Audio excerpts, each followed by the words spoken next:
Pada hari Senin tanggal 28 Oktober tahun 2024, seorang penjaga keamanan di air terjun distrik Aberdeen di Hong Kong menemukan jasad seorang wanita yang tengah mengapung.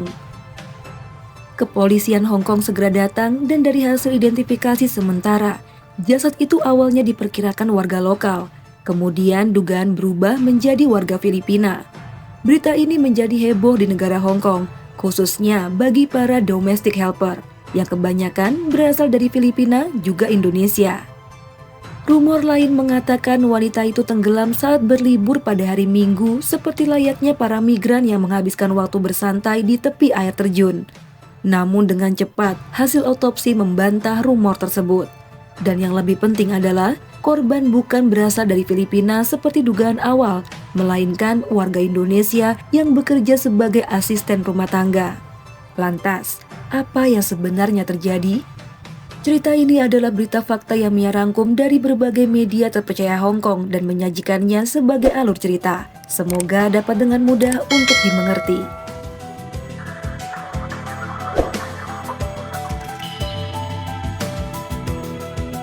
Pada tahun 2023, warga Indonesia yang berada di Hong Kong tercatat sebanyak 66.000 orang.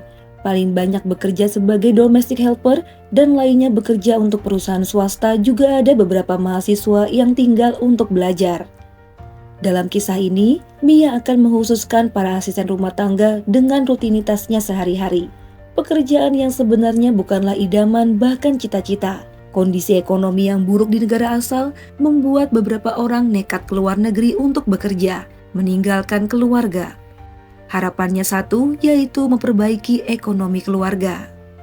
Begitu juga seorang wanita muda berinisial ME, berusia 25 tahun, asal Cilacap menurut kabar yang beredar di Facebook. Saat itu sekitar tahun 2020, pandemi COVID melanda seluruh dunia membuat keadaan ekonomi hampir terpuruk di setiap negara.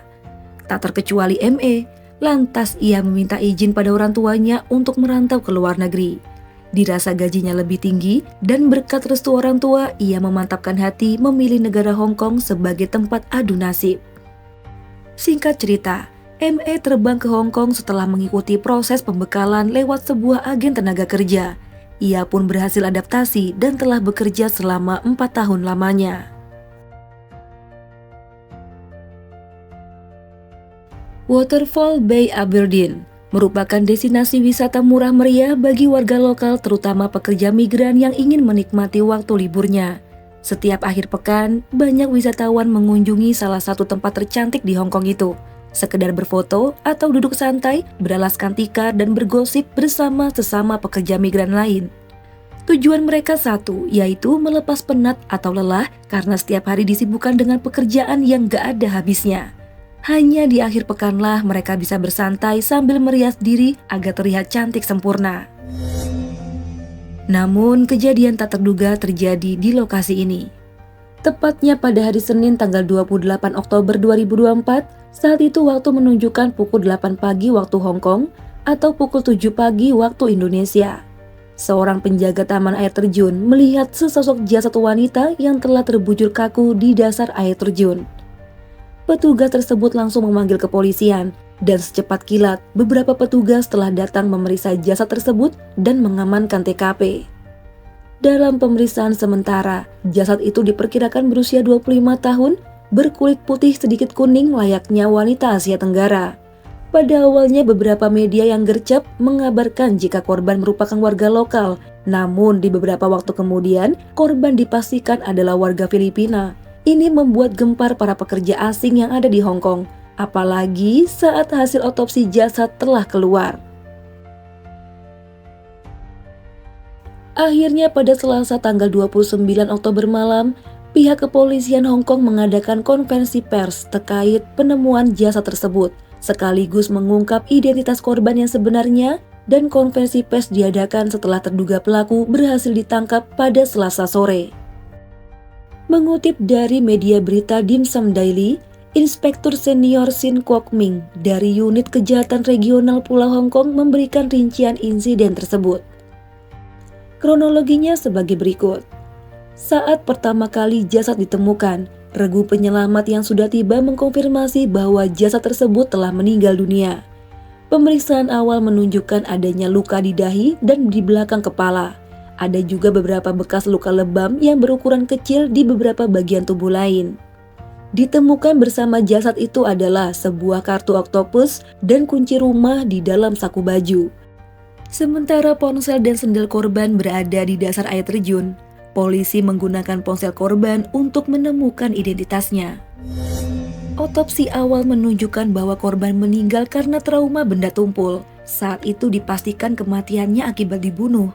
Korban tak lain adalah ME, pekerja migran asal Indonesia. Setelah mengetahui identitasnya, penyidik segera memeriksa CCTV sekitar area pada hari sebelumnya. Kemudian ditemukanlah sosok pria asing yang berjalan bersama korban menuju ke tempat air terjun pada Minggu malam sekitar pukul 11. Mereka memasuki air terjun itu dan 30 menit setelahnya pria asing itu terpantau meninggalkan lokasi seorang diri dengan sangat terburu-buru dan menaiki taksi menuju kediamannya. Ketika penyidik berhasil mengantongi identitas pria itu, mereka langsung menyerbu tempat tinggalnya, namun ia dan sang istri rupanya telah meninggalkan Hong Kong. Alih-alih melarikan diri, entah kenapa mereka kembali lagi ke Hong Kong pada Selasa sore. Dan saat itulah mereka terdeteksi dan langsung ditangkap kemudian dibawa untuk diinterogasi mengenai keterlibatan keduanya pada pembunuhan ME. Saat hari pertama jasad itu ditemukan, polisi yakin bahwa korban dibunuh karena melihat gelagat kedua terduga pelaku yang mencurigakan. Jika dianggap kecelakaan tadi sengaja, mengapa mereka tak melaporkannya malah hendak kabur? Nah, ini masih didalami oleh penyidik. Mengingat keduanya memutuskan kembali ke Hong Kong seolah ingin membersihkan nama mereka sebagai terduga pelaku. Pria asing yang terlihat di CCTV adalah pria asal Inggris berusia 34 tahun yang telah memiliki KTP Hong Kong karena menikah dengan istrinya yang merupakan warga lokal berusia 36 tahun. Pria ini adalah pengusaha sebuah kedai kopi yang berada di distrik sentral. Di sanalah ia bertemu korban dan menjalin hubungan gelap dengannya. Informasi ini berasal dari sebuah sumber yang tentunya masih didalami kebenarannya. Mereka bertemu dan saling terpikat satu sama lain, akhirnya menjalin hubungan gelap kurang lebih setahun lamanya. Namun seiring berjalannya waktu, entah kenapa si pria asing merasa perbuatan mereka salah karena bermain api di belakang sang istri. Ia juga nggak mau bermasalah sehingga hak permanennya dicabut di Hong Kong. Akhirnya ia memutuskan untuk menyudahi drama perselingkuhannya dengan ME. Mengutip dari media South China Morning Post, pada Minggu tanggal 27 Oktober pukul 11 malam, korban dan si pria asing menaiki taksi menuju Taman Air Terjun Aberdeen. Di sanalah si pria menginginkan putus dengan korban, namun si wanita itu menjadi gelisah karena nggak terima. Ia ngamuk dan mengancam kekasihnya. Hingga tiba-tiba, ia melompat dari puncak air terjun dan terjatuh menabrak bebatuan di tepi kolam.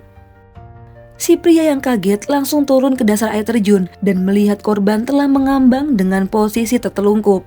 Ia kaget bukan main. Alih-alih memanggil bantuan karena panik dan takut, ia malah pergi dari sana untuk melarikan diri dan meninggalkan kekasih gelapnya begitu saja. Dengan menaiki sebuah taksi, pria asing itu sampai di rumah. Kemudian ia menceritakan hal ini pada istrinya. Akhirnya mereka sepakat untuk keluar dari Hong Kong. Mereka berkemas malam itu juga dan pada Senin paginya dengan menaiki kereta kecepatan tinggi, keduanya menuju Guangzhou, China.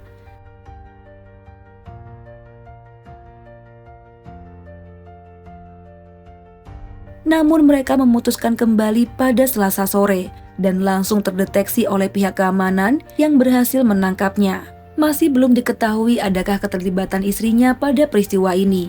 Yang jelas, ia dilaporkan bersalah karena menutupi perbuatan sang suami dan membantunya melarikan diri. Begitulah kurang lebih kronologi kejadian menurut update terakhir. Motif yang terkonfirmasi adalah korban menjatuhkan dirinya sendiri dari atas tebing. Sementara pria asing itu malah melarikan diri daripada melapor ke petugas. Nah, untuk dugaan adanya motif lain tentu masih dalam penyelidikan. Apalagi korban merupakan warga asing, tentu pemerintah Hong Kong akan berhati-hati dalam menangani kasus ini. Jadinya tak terlalu banyak informasi mengenai detail nama maupun foto pelaku ya teman-teman. Jika ada informasi terbaru, Mia pastinya akan segera update di sini.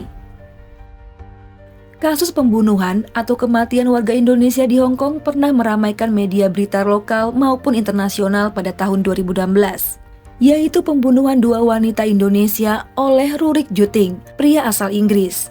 Korban sendiri bernama Seneng Mujiasih dan Sumiarti. Akibat perbuatannya, Rurik dijatuhi hukuman seumur hidup. Jauh dari keluarga atau orang terkasih membuat sebagian wanita merasa kesepian, apalagi yang statusnya jomblo. Banyak para buruh migran yang menikah dengan warga lokal maupun warga negara asing yang juga bekerja di Hong Kong. Namun kebanyakan dari mereka menjadi sukses. Contohnya adalah seorang YouTuber bernama Nikmatul Rosidah dan juga Yanti. Keduanya jatuh cinta pada seorang bule dan hidup bahagia sampai sekarang. Inilah contoh teladan kehidupan pasangan beda negara yang harmonis. Meskipun rezeki dan jodoh telah digariskan, namun kita sebagai manusia wajib berusaha untuk menemukan pasangan yang terbaik. Kalau gitu Mia undur diri dulu. Mohon maaf banget jika ada salah-salah kata dalam pembuatan video. Sampai jumpa di video selanjutnya. Bye.